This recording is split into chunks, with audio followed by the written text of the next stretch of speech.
Hello everyone, আসসালামু আলাইকুম। আজকে আমি আপনাদের সামনে নতুন একটি ভিডিও নিয়ে আসলাম। এই ভিডিওতে আপনারা দেখতে পারবেন কিভাবে আমরা মোবাইল দিয়ে আমাদের কম্পিউটার কন্ট্রোল করতে পারি। যারা প্রফেশনালভাবে কম্পিউটারে কাজ করে থাকেন তারা অনেক সময় বাইরে গিয়ে প্রয়োজন হলে তাদের কম্পিউটারে একটি ফাইল শেয়ার করতে হয়, তখন আমরা কিভাবে আমরা মোবাইল দিয়ে আমাদের কম্পিউটারের ওই ফাইলটি শেয়ার করতে পারি এবং যদি কম্পিউটারে কোনো প্রবলেম হয় তাহলে আমরা কিভাবে মোবাইল দিয়ে এই প্রবলেমটি সলভ করব। তার জন্য ভিডিওটি স্কিপ না করে সম্পূর্ণ ভিডিওটি ভালোভাবে দেখতে হবে। তাহলে চলুন ভিডিওটি শুরু করা যাক।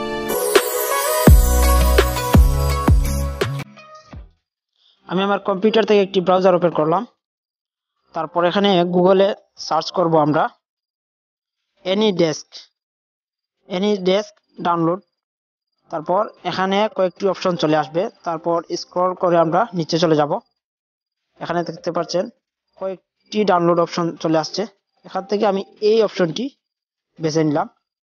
এখানে আমি ক্লিক করে সামনে চলে আসব। তারপর এখান থেকে ডাউনলোড এনিডেস্ক ফ্রি ডাউনলোড, এখানে আমি ক্লিক করলাম।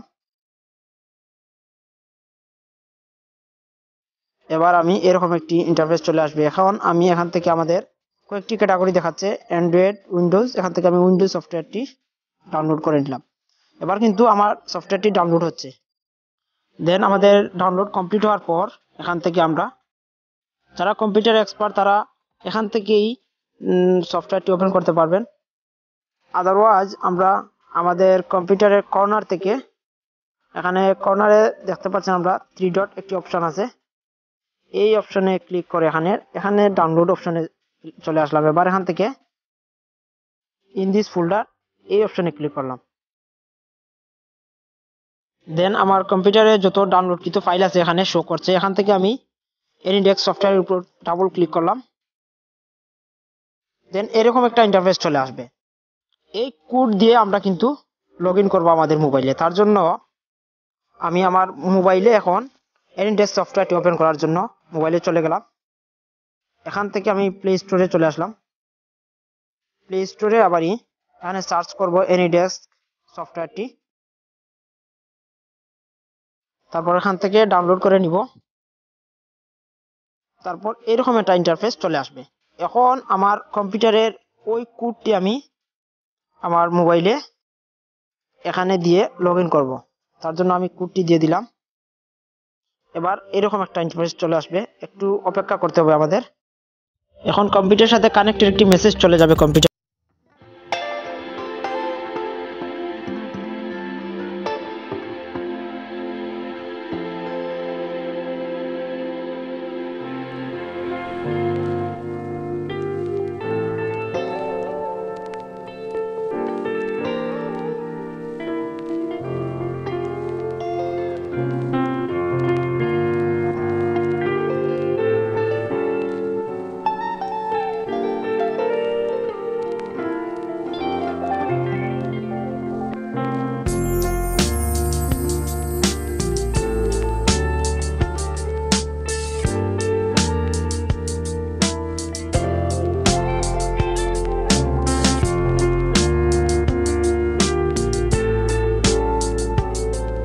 সবাইকে